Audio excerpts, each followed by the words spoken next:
The story starts in Denmark, way back in the time of the Vikings. On a mountain, we see a giant just happily playing with his young son, who's a little troll.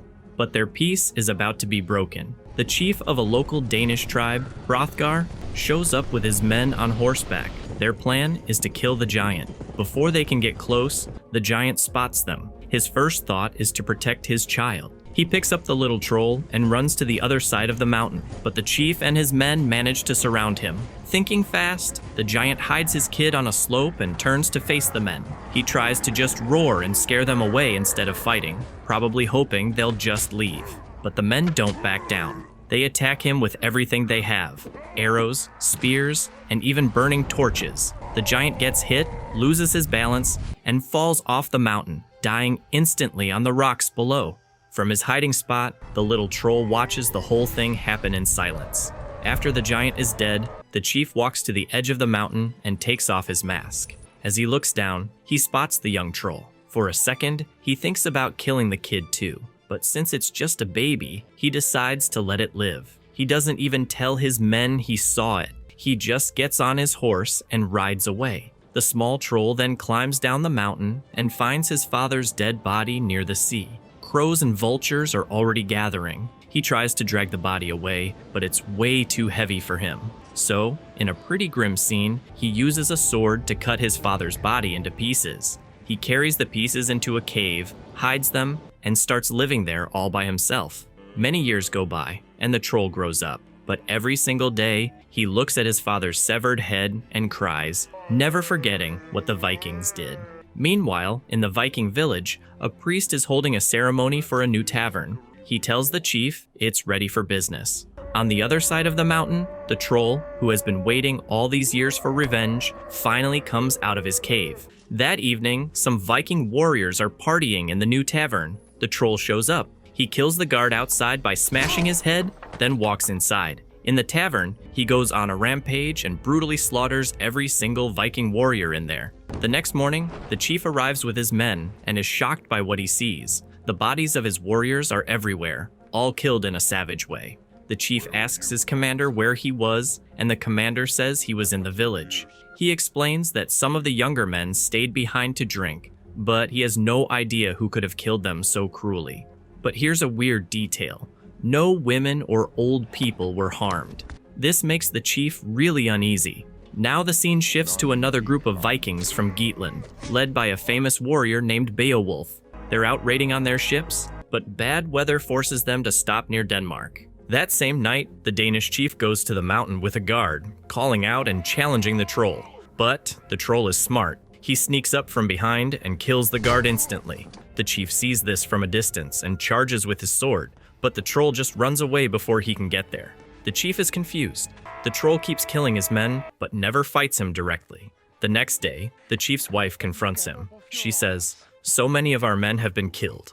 Our village is filling up with widows. If this keeps up, there will be no men left." The chief has no answer and just stays silent out of shame. Later, his wife goes to see Selma, a woman who lives alone on the mountain and was kicked out of the village. The wife asks her, "You can supposedly see the future. Is my husband going to die too?" Selma is bitter and says, "You all threw me out and now you want my help?" But eventually gives her an answer. "Your husband will not die by the troll's hand." This is when Beowulf and his men from Geatland land on the shore. A Danish soldier warns them to leave, but Beowulf introduces himself. The soldier has heard of him and takes him to meet the chief. The chief is happy to see him and remembers Beowulf from when he was a kid. That night, the chief throws a feast for Beowulf and his men. During the party, Beowulf asks why there are so many widows in the village. The chief tells him about the troll's nightly attacks. Hearing this, Beowulf declares that he and his men will wait in the tavern that night and kill the troll. So, after the feast, Beowulf and his warriors stay behind in the tavern. At midnight, the troll shows up outside. He sniffs around the door, trying to figure out if the Vikings inside are the local ones he's been hunting. Inside, Beowulf and his men get ready for a fight, but the troll senses that these aren't the same warriors. So instead of going in, he just pees on the door and leaves. When the Vikings rush out, he's already gone. The next day, Beowulf goes to see Selma, the outcast woman. He asks her what she knows about the troll. Selma tells him that the troll will be killed, but a lot of Vikings are going to die first. She also says the people in the village deserve what's happening to them because of what they did to the troll. She tells Beowulf he should just stay out of it. Later, Beowulf asks the chief if the troll has ever killed a woman, a child, or an old person. The chief says no, only his warriors. Beowulf points out that this means the troll is intelligent and has some kind of code. The chief gets offended and tells him to leave if he's scared. That night, they wait in the tavern again, but the troll just tricks them and slips away without a fight. The next day, Beowulf goes back to Selma and asks how the troll can be killed. While they're talking, the troll actually appears outside. Beowulf rushes out and chases him on horseback up a mountain. Selma follows. Beowulf yells at the troll to face him. The troll answers in his own language, and Selma translates. She tells Beowulf he says his fight is not with you. You haven't done anything to him, so he won't attack you. This surprises Beowulf. Back in her hut, Selma explains that the troll has actually been protecting her. Viking men used to come to her hut at night and harass her, but ever since the troll started showing up, they've been too scared to come near. She says the troll has suffered enough and she won't help kill him. After learning this, Beowulf goes to the chief and tells him the troll is only getting revenge for something the Vikings did to him. The chief gets defensive and says he'll talk about it later. As Beowulf is leaving, he sees a disabled man getting bullied by kids. He saves the man, who then tells him his father was one of the men who killed the troll's father. That's why the troll killed all the men in his family. He offers to show Beowulf where the troll's cave is, so Beowulf and his men take a boat and follow the man's directions. They find the cave entrance, which is hidden under the water. One of the Vikings tries to be funny and urinates near the entrance. Suddenly, the troll bursts out from under the water and attacks him. The other Vikings fight the troll off, saving their friend's life. They go back to the tavern and wait, but the troll doesn't show up. The next morning, Beowulf finds the disabled man who helped them dead. The troll killed him for being a snitch. Now Beowulf is serious. They go back to the cave, this time using ropes to get inside. Inside, they find the bones of the troll's father.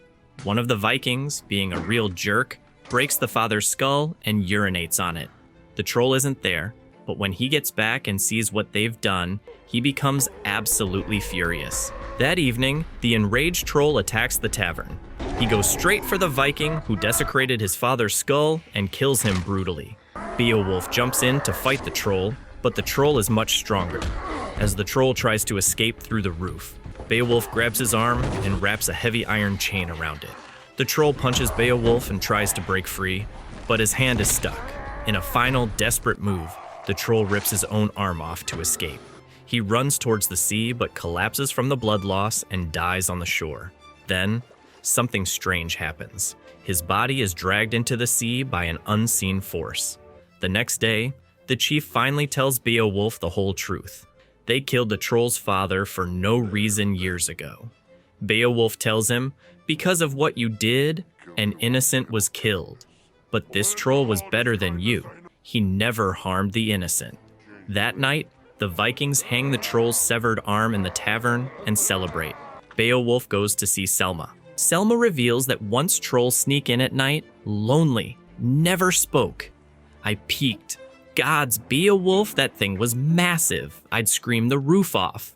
Pure bliss. After that, no man dared come near. Troll's size scared 'em stiff. She glances at Beowulf's tightening trousers, winks. Getting ideas, hero? Yours is smaller, but messy's my style. Let's play. But the story isn't over. At midnight, the troll's mother storms into the village. She kills a priest, then goes into the tavern and slaughters all the Vikings inside. She takes her son's arm and disappears. The Vikings think the troll is somehow back, but Beowulf is suspicious. He goes to the cave alone and dives into the water entrance. Inside, he finds the troll's dead body. Suddenly, the troll's mother attacks him from behind. They have a huge fight, and Beowulf manages to grab a sword and kill her. Just then, a small boy appears holding a sword. Beowulf looks at him and realizes the truth. This is the son of Selma and the troll. He is the last one. Beowulf lowers his weapon and decides not to harm the boy, ending the cycle of revenge. Later, Beowulf tells the chief he's leaving, saying the troll and his mother are dead, but he keeps the boy a secret. He warns Selma that if anyone finds out about her son, they'll be killed. In the end, Beowulf builds graves for the troll and his mother. From a distance, the troll's son watches with tears in his eyes. Beowulf then gets on his ship and sails back home. And that's where the movie ends. So there you have it, a story where the monster wasn't really the monster after all. Guys, putting together these recaps, making sure every detail is right and the story flows perfectly takes a ton of effort. We spend hours scripting, recording, and editing for you. All we want in return is your one click on that subscribe button. It's free for you, but it helps us keep making these videos for this amazing community. Thank you so much for your support. If you want another great story, check out the video on your screen now. I'll see you over there.